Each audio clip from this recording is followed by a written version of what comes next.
Hi friends, ಎಲ್ರಿಗೂ ನಮಸ್ಕಾರ. ನಾನು ನಿಮ್ಮ ಕಾವ್ಯ. ನಾನಿವತ್ತು ಸೊಪ್ಪಿನ ಕರಿ ತೋರಿಸ್ತಾ ಇದ್ದೀನಿ. ಒಂದು ಒಳ್ಳೆ ಸೊಪ್ಪಿನ ಕರಿ ಇದು ಚಪಾತಿ, ಪೂರಿ, ರೊಟ್ಟಿ ಎಲ್ಲದಕ್ಕೂ ಅಡ್ಜಸ್ಟ್ ಆಗೋವಂಥದ್ದು. ತುಂಬ ಟೇಸ್ಟಿಯಾಗಿರುತ್ತೆ. ಒಂದು ಸಲ ಈ ರೀತಿ ಮಾಡ್ಕೊಳ್ಳಿ. ಈಗ ಬನ್ನಿ ನೋಡೋಣ ಹೇಗೆ ಮಾಡೋದು ಅಂತ. ಫಸ್ಟಿಗೆ ನಾನಿಲ್ಲಿ ಒಂದು ಪಾತ್ರೆ ತೊಗೊಂಡು ಅದಕ್ಕೆ ಒಂದು 10ರಿಂದ 15 ಹಸಿಮೆಣಸಿನ್ಕಾಯಿ ಹಾಕ್ಕೊಳ್ತಾ ಇದ್ದೀನಿ.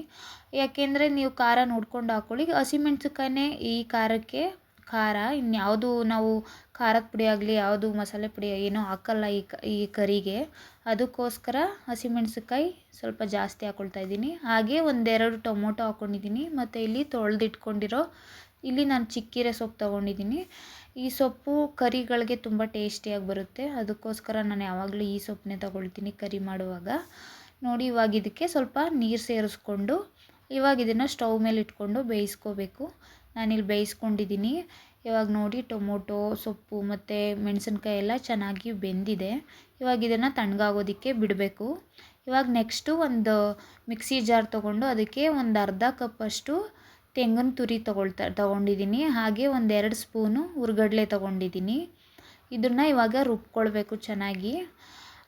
ಫಸ್ಟಿಗೆ ಇದನ್ನು ರುಬ್ಕೊಳ್ಬೇಕು. ಏಕೆಂದರೆ ಇದು ಸೊಪ್ಪಿನ ಜೊತೆ ರುಬ್ಬಕ್ಕೆ ಹೋದಾಗ ಅಷ್ಟು ಚೆನ್ನಾಗಿ ಇದು ಸ್ಮ್ಯಾಶ್ ಆಗಲ್ಲ, ಅಂದರೆ ಗ್ರೈಂಡ್ ಆಗಲ್ಲ, ದಪ್ಪ ದಪ್ಪ ಆಗಿಬಿಡುತ್ತೆ. ಅದಕ್ಕೆ ಫಸ್ಟಿಗೆ ಇದನ್ನು ರುಬ್ಕೊಳ್ಬಿಡ್ಬೇಕು. ಇದು ತಿಕ್ನೆಸ್ಗೆ ಮತ್ತು ಟೇಸ್ಟಿಗೆ ಎರಡಕ್ಕೂ ಹುರ್ಗಡ್ಲೆ ತಿಕ್ನೆಸ್ ಬರಲಿ ಅಂತ ಹಾಕ್ಕೊಳ್ಳೋದು. ನೋಡಿ, ಈಗ ಇದು ರುಬ್ಕೊಂಡಿದ್ದೀನಿ. ಇದ್ರ ಜೊತೆಗೆ ಇವಾಗ ತಣ್ಣಗಾಗಿರೋ ಸೊಪ್ಪು, ಟೊಮೊಟೊ ಮತ್ತು ಹಸಿಮೆಣಸಿನ್ಕಾಯಿ ಇದು ಬೆಂದು ಈಗ ತಣ್ಣಗಾಗಿದೆ.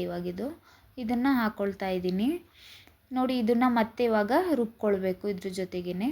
ಈ ಕರಿ ರೊಟ್ಟಿ ಮತ್ತು ಚಪಾತಿ ಅಷ್ಟಕ್ಕೆ ಅಲ್ಲ, ಅನ್ನಕ್ಕೂ ಹಾಕ್ಕೊಂಡು ಊಟ ಮಾಡ್ಬೋದು. ಇದು ತುಂಬ ಕಲರ್ಫುಲ್ಲಾಗಿ ಕಾಣೋದ್ರಿಂದ ಮಕ್ಳಿಗೂ ತುಂಬ ಇಷ್ಟ ಆಗುವಂಥ ಕರಿ ಇದು.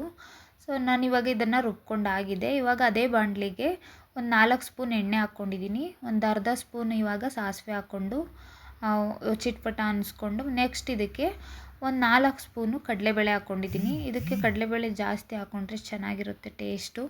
ಸೊ ಇವಾಗ 1-2 ಒಣಮೆಣಸಿನ್ಕಾಯಿ ಹಾಕ್ಕೊಂಡಿದ್ದೀನಿ. ಹಾಗೆ ಒಂದು 5ರಿಂದ 6 ಎಸಳು ಬೆಳ್ಳುಳ್ಳಿ ಹಾಕ್ಕೊಂಡು ಫ್ರೈ ಮಾಡ್ಕೊಳ್ತಾ ಇದ್ದೀನಿ. ಇವಾಗ ನೆಕ್ಸ್ಟ್ ಇದಕ್ಕೆ ಒಂದು ದಪ್ಪದಾಗಿರೋ ಈರುಳ್ಳಿ ತೊಗೊಂಡು ಕಟ್ ಮಾಡ್ಕೊಂಡಿದ್ದೆ, ಅದನ್ನು ಹಾಕ್ಕೊಳ್ತಾ ಇದ್ದೀನಿ. ಈಗ ಅದನ್ನು ಚೆನ್ನಾಗಿ ಫ್ರೈ ಮಾಡ್ಕೊಳ್ಬೇಕು ಇದರಲ್ಲಿ ಈರುಳ್ಳಿ ಕಡಲೆಬೇಳೆ ಸ್ವಲ್ಪ ಜಾಸ್ತಿನೇ ಹಾಕ್ಕೊಂಡ್ರೆ ಅದು ಟೇಸ್ಟು ಚೆನ್ನಾಗಿ ಬರುತ್ತೆ ಈ ಕರಿಗೆ. ಏಕೆಂದರೆ ಎಲ್ಲ ಗ್ರೈಂಡ್ ಮಾಡಿರ್ತೀವಿ ಅಲ್ವಾ, ಅದರಲ್ಲಿ ಇನ್ನೇನು ಬಾಯಿಗೆ ಸಿಗೋ ಥರ ಏನೂ ಇರಲ್ಲ. ಹಂಗಾಗಿ ಈರುಳ್ಳಿ ಕಡಲೆಬೇಳೆ ಜಾಸ್ತಿ ಹಾಕ್ಕೊಂಡು ಫ್ರೈ ಮಾಡಿಕೊಂಡು ಅದು ಅವಾಗವಾಗ ಬಾಯಿಗೆ ಸಿಗ್ತಾಯಿದ್ರೆ ಚೆನ್ನಾಗಿರುತ್ತೆ ಅಂತ ಅಷ್ಟೇ. ಇವಾಗ ಅದಕ್ಕೆ ಕರಿಬೇವು ಹಾಕ್ಕೊಂಡು ಫ್ರೈ ಮಾಡ್ಕೊಂಡಾಯಿತು. ಇವಾಗ ಇದು ಚೆನ್ನಾಗಿ ಫ್ರೈ ಆಗಿದೆ. ಈಗ ಇದಕ್ಕೆ ನಾವು ಆಗಲೇ ರುಬ್ಬಿಟ್ಕೊಂಡಿರೋ ಸೊಪ್ಪನ್ನು ಹಾಕ್ಕೋಬೇಕು. ನೋಡಿ, ಇವಾಗ ಇದನ್ನು ಚೆನ್ನಾಗಿ ಮಿಕ್ಸ್ ಮಾಡ್ಕೊಳ್ಳಿ.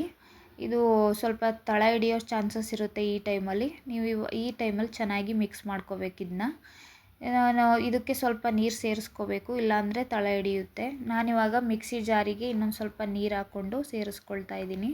ನೀವು ತಿಕ್ನೆಸ್ ನೋಡಿಕೊಂಡು ನೀರು ಹಾಕ್ಕೋಬೇಕಿಲ್ಲಿ, ಇಲ್ಲಾಂದರೆ ಅದು ಸಾಂಬಾರು ಥರ ಆಗಿಬಿಡುತ್ತೆ. ಜಾಸ್ತಿ ನೀರು ಹಾಕ್ಕೊಬಿಟ್ರೆ ಇದು ಕರಿ ಥರ ಬರಬೇಕು ಅಂದರೆ ಸ್ವಲ್ಪನೇ ನೀರು ಹಾಕ್ಕೊಂಡು ನೋಡ್ಕೊಂಡು ಹಾಕ್ಕೊಳ್ಳಿ. ನೋಡಿ, ಇವಾಗಿದ್ದು ಕಲರ್ ನೋಡಿ ಎಷ್ಟು ಚೆನ್ನಾಗಿ ಕಾಣ್ತಾ ಇದೆ, ಗ್ರೀನ್ ಕಲರು. ಇವಾಗ ಇದೊಂದು ಕುದಿ ಬಂದಿದೆ. ನನಗೆ ಈ ಕನ್ಸಿಸ್ಟೆನ್ಸಿಲೇ ಸಾಕು ನನಗೆ. ಅದಕ್ಕೋಸ್ಕರ ನಾನು ಇಷ್ಟು ಗಟ್ಟಿಯಾಗಿ ಮಾಡ್ಕೊಳ್ತಾ ಇದ್ದೀನಿ. ಇವಾಗ ಇದಕ್ಕೆ ರುಚಿಗೆ ತಕ್ಕಷ್ಟು ಉಪ್ಪು ಹಾಕ್ಕೊಳ್ತಾ ಇದ್ದೀನಿ. ಉಪ್ಪನ್ನೂ ಅಷ್ಟೇ ಸ್ವಲ್ಪ ನೋಡ್ಕೊಂಡು ಹಾಕ್ಕೊಳ್ಳಿ ಫಸ್ಟಿಗೆ. ಇದು ಸೊಪ್ಪಿನ ಕರಿ ಆಗಿರೋದ್ರಿಂದ ಸ್ವಲ್ಪನೇ ಉಪ್ಪು ಹಾಕ್ಕೊಂಡು ನೋಡ್ಕೊಳ್ಳಿ. ಟೇಸ್ಟ್ ನೋಡ್ಬಿಟ್ಟು ಹಾಕ್ಕೊಳ್ಳಿ. ನೋಡಿ, ಇವಾಗಿದು ಈಗ ಉಪ್ಪು ಹಾಕಿರೋದ್ರಿಂದ ಇನ್ನೊಂದು 2 ಸಲ ಕುದಿ ಬರಬೇಕಿದು. ನೋಡಿ, ಇವಾಗ ಕುದಿ ಬಂದಿದೆ. ಕಲರ್ ಕೂಡ ಹಾಗೆಯೇ ಸ್ವಲ್ಪ ಚೇಂಜ್ ಆಗಿದೆ. ಎಷ್ಟು ಚೆನ್ನಾಗಿ ಬಂದಿದೆ. ನಾನಿಲ್ಲಿ ಇದನ್ನು ಚಪಾತಿಗೆ ಮಾಡ್ಕೊಂಡಿದ್ದೀನಿ. ಈ ರೆಸಿಪಿ ನಿಮ್ಗೆ ಇಷ್ಟ ಆಗಿದ್ದರೆ ನನ್ನ ಚಾನಲ್ ಸಬ್ಸ್ಕ್ರೈಬ್ ಮಾಡಿ, ಹಾಗೆ ನನ್ನ ಸಪೋರ್ಟ್ ಮಾಡಿ. Thank you. Bye friends.